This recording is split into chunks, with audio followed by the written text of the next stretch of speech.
Innal hamdalillah nahmaduhu wa nasta'inuhu wa nastaghfiruh wa na'udzu billahi min shururi anfusina wa min sayyiati a'malina may yahdihillahu fala mudhillalah wa may yudlilhu fala hadiyalah. Asyhadu an la ilaha illallah wahdahu la syarikalah wa asyhadu anna Muhammadan abduhu wa rasuluh, amma ba'du. Faqad qala Allahu ta'ala fil Qur'anil Karim, a'udzu billahi minasy syaithanir rajim, i'dilu huwa aqrabu littaqwa wattaqullah innallaha khabirum bima ta'malun. Al-ayat. Puji dan syukur marilah kita panjatkan kehadirat Ilahi Rabbi. Sampai hari ini kita masih diberi kesehatan dan kesempatan oleh Allah Subhanahu wa Ta'ala, sehingga masih bisa melaksanakan berbagai aktivitas dalam hidup dan kehidupan kita sehari-hari, dengan harapan tentunya semoga segala aktivitas yang kita lakukan bisa bernilai ibadah di sisi Allah Subhanahu wa Ta'ala. Ikhwatul iman rahimakumullah, sidang Jumat yang sama-sama mencari ridha Allah Subhanahu wa Ta'ala. Rasulullah sallallahu alaihi wasallam dahulu pernah bersabda tentang seorang pemimpin yang diriwayatkan oleh Imam Bukhari dari Al-Hasan, bahwasannya Abdullah bin Ziyad pernah mengunjungi takziah kepada Ma'qil bin Yasar ketika Ma'qil bin Yasar itu sedang sakit yang waktu itu menyebabkan kematiannya. Kemudian Ma'qil mengatakan kepada Abdullah bin Ziyad, seolah-olah ia berwasiat. Kata Ma'qil, inni muhadditsuka hadisan sami'tuhu min Rasulillahi sallallahu alaihi wasallam. Saya akan menyampaikan sebuah hadis kepadamu yang aku dengar dari Rasulullah sallallahu alaihi wasallam. Sami'tu nabiyya sallallahu alaihi wasallam yaqul. Kata Ma'qil, aku mendengar Nabi sallallahu alaihi wasallam, beliau bersabda, ma min abdin istar'ahu Allahu ra'iyatan falam yahudha binasihatin illa lam yajid raihatal jannah. Kata Ma'qil, tidaklah seorang hamba yang Allah beri amanat kepemimpinan namun dia tidak melaksanakannya dengan baik, kecuali dia tidak akan bisa mencium wanginya surga. Itu yang dikatakan oleh Rasulullah sallallahu alaihi wasallam.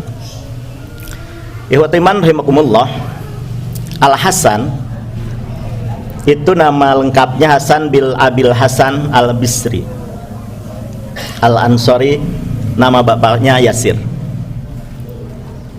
Ia seorang tabi'in yang menguasai ilmu agama dan mendapat sebutan faqihan, fasihan, yang artinya paham terhadap agama dan fasih ketika berbicara. Kalau diibaratkan sekarang itu dia sebagai orator, ketika berbicara sangat jelas. Kemudian rawi yang kedua Abdullah bin Ziyad, dikatakan bahwa Abdullah bin Ziyad mengunjungi Ma'qil bin Yasar. Ma'qil bin Yasar itu seorang sahabat yang beliau pernah menyaksikan Bai'atur Ridwan di zaman Rasulullah sallallahu alaihi wasallam.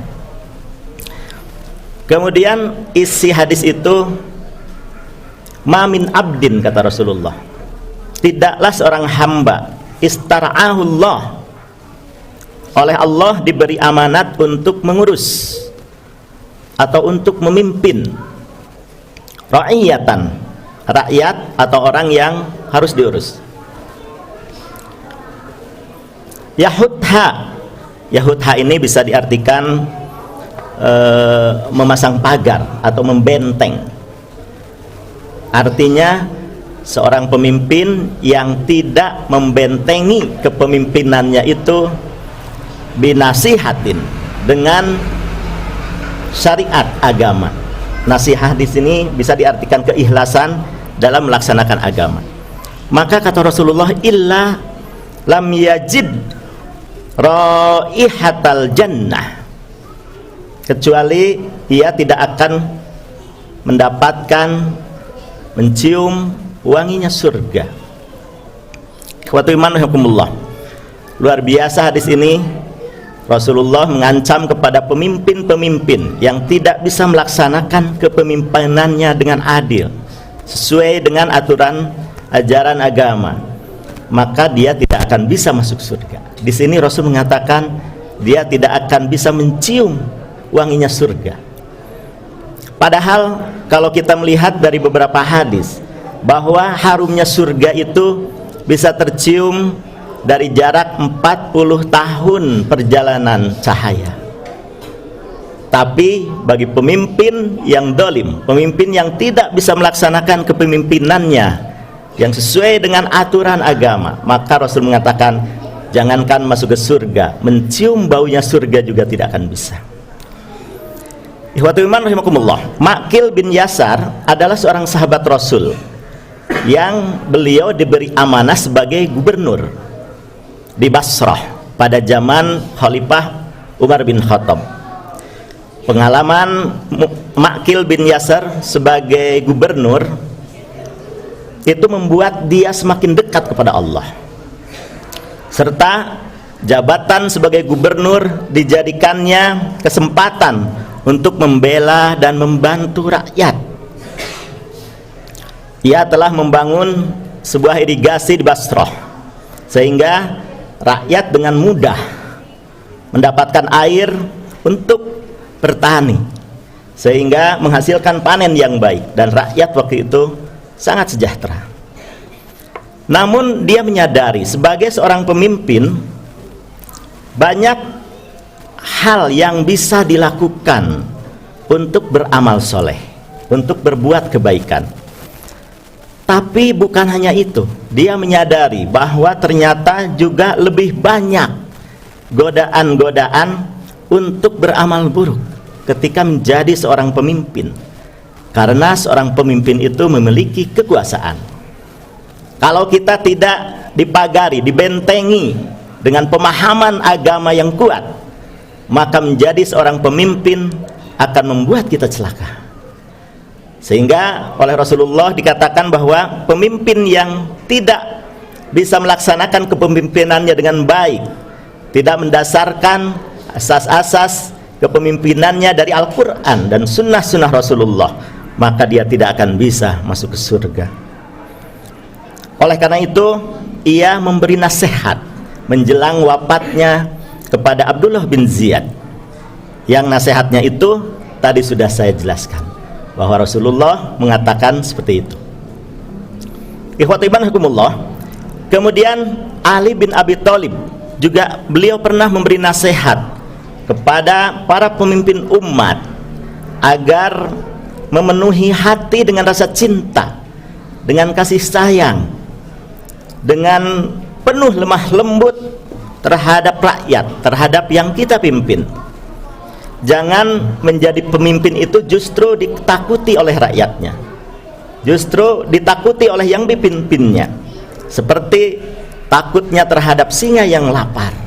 Digambarkan seperti itu oleh Ali bin Abi Thalib. Lalu pemimpin yang bagaimana yang baik itu? Pemimpin yang bagaimana yang ketika memimpin menggunakan dasar-dasar agama? Itu digambarkan oleh Rasulullah sallallahu alaihi wasallam dalam salah satu hadisnya. An Auf bin Malik an Rasulillah sallallahu alaihi wasallam. Dari Auf bin Malik dari Rasulullah sallallahu alaihi wasallam, beliau bersabda, khiyaru a'immatikumul ladzina tuhibbunahum wa yuhibbunakum. Kata Rasul, ternyata sebaik-baik pemimpin kalian itu adalah yang kalian mencintainya dan mereka mencintai kalian. Itu adalah pemimpin yang baik. Sekali lagi kata Rasul, pemimpin yang baik itu adalah yang ketika kalian mencintainya dan mereka para pemimpin mencintai kita juga. Wa yusalluna alaikum wa tusalluna alaihim. Mereka mendoakan kalian dan kalian pun mendoakan mereka. Itu adalah pemimpin yang baik. Wa syiraru a'immatukum alladzina tubghidunahum wa yubghidunakum. Dan kata Rasulullah, pemimpin yang buruk itu adalah pemimpin yang apabila kalian membenci mereka dan mereka pun membenci kalian. Watal anunahum wayal anunakum. Kalian mengutuk mereka, melaknat mereka dan mereka pun melaknat kalian. Qila ya Rasulullah, afala nunadituhum bisayf. Ya Rasulullah, tidakkah kita boleh memerangi mereka ketika pemimpin kita melakukan hal seperti itu? Rasulullah menjawab pada waktu itu, la ma aqamu fikumus shalah. Tidak boleh katanya, selagi mereka masih mendirikan salat bersama kalian. Walaupun pemimpin bersifat dolim, tapi selama mereka masih melakukan salat 5 waktu bersama kalian, maka jangan diperangi, kata Rasulullah. Wa idza ra'aitum miwalatikum syai'an takrahunahu fa akrahu amaluhu. Tapi Rasul menjelaskan, jika kalian melihat dari pemimpin kalian itu sesuatu yang tidak kalian senangi, maka bencilah hanya sebatas pada tindakannya saja. Wala tanzi'u yaddan min ta'ati. Dan kalian jangan lepas dari ketaatan kepada pemimpin mereka, pada mereka. Itu kata Rasulullah. Walaupun pemimpin kita berbuat dolim, selama pemimpin kita masih melakukan sholat 5 waktu bersama kita, maka kita tidak boleh memeranginya. Kita hanya boleh membenci pada tindakannya, dengan tetap kita harus melakukan ketaatan selama apa yang diperintahkannya itu sesuai dengan Al-Quran dan hadis-hadis Rasulullah. Ghafarallahu li.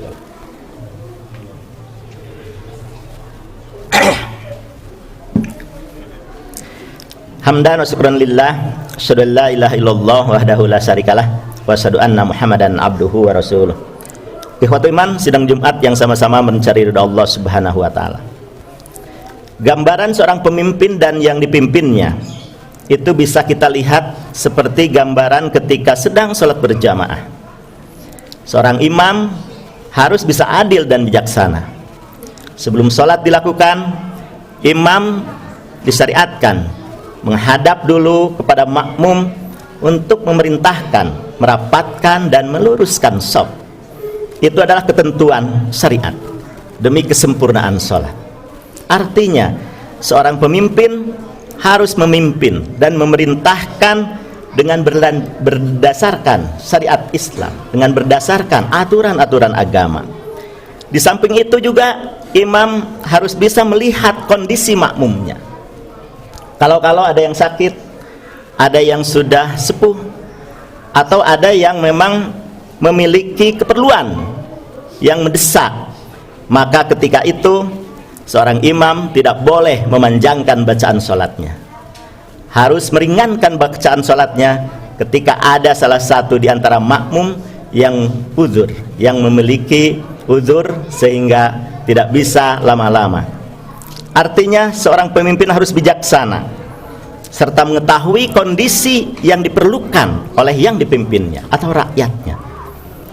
Kemudian ketika imam salah atau lupa, maka menjadi kewajiban makmum untuk membenarkan dan memberitahu yang lupa atau yang salah tersebut. Artinya seorang pemimpin harus siap dikritik, harus siap diberi masukan ketika lupa atau ketika bersalah dalam bertindak. Seorang pemimpin tidak boleh diktator, tidak boleh sekehendaknya, tapi harus melihat kondisi yang dipimpinnya dan memutuskan sesuatu melalui jalan musyawarah. Dan ternyata Allah memberikan penghargaan yang luar biasa kepada para pemimpin yang bisa adil dalam melakukan kepemimpinannya, sebagaimana dijelaskan dalam beberapa hadis. Salah satunya adalah Rasulullah menerangkan, sab'atun yudilluhumullahu yaumal qiyamah fi dhillihi yauma la dhilla illa dhilluhu. Kata Rasulullah, ada 7 golongan yang Allah akan melindungi mereka dalam lindungannya pada hari kiamat, di hari ketika tidak ada perlindungan selain dari perlindungan Allah Subhanahu wa ta'ala. Dan yang pertama dari 7 golongan itu adalah imamun adil, pemimpin yang adil. Kemudian yang kedua, dalam hadis riwayat Imam Tirmidzi, Ibnu Majah dan Ahmad, Rasul pernah bersabda, salasun la turaddu da'watuhum. Ada 3 golongan yang ketika berdoa tidak akan ditolak doanya. Artinya ada 3 golongan yang ketika berdoa pasti akan dikabulkan oleh Allah Subhanahu wa ta'ala. Salah satu dari 3 golongan tersebut adalah al-imamul adil, pemimpin yang adil. Maka ini mudah-mudahan menjadi ibrah bagi kita semua, karena ternyata kita semua juga adalah pemimpin, hanya level yang membedakannya. Minimal kita pemimpin di dalam rumah tangga. Kullukum ra'in wa kullukum mas'ulun an ra'iyatih. Setiap kamu adalah pemimpin, dan setiap pemimpin akan dimintai pertanggungjawabannya sebagai pemimpin kepemimpinannya. Dan ketika kita memimpin dengan tidak berdasarkan aturan-aturan agama, maka Rasul mengatakan pemimpin itu tidak akan bisa mencium wanginya surga. Ikhwatu iman rahimakumullah, mudah-mudahan kita diberi kekuatan oleh Allah Subhanahu wa ta'ala. Sebagai seorang pemimpin, kita bisa melaksanakan kepemimpinan kita dengan adil dan bijaksana, sesuai dengan aturan-aturan agama dan dari agama. Mudah-mudahan kita bisa melakukannya. Itu saja yang bisa saya sampaikan pada kesempatan ini. Mudah-mudahan ada guna dan manfaatnya bagi kita semua. Rabbana la tuzigh qulubana ba'da idh hadaitana wa hab lana min ladunka rahmatan innaka antal wahhab. Rabbana hab lana min azwajina wa dzurriyyatina qurrata a'yun waj'alna lil muttaqina imama. Rabbana atina fid dunya hasanah wa fil akhirati hasanah wa qina adzabannar. Aqulu qouli hadza wa astaghfirullah li wa lakum. Wassalamualaikum warahmatullahi wabarakatuh.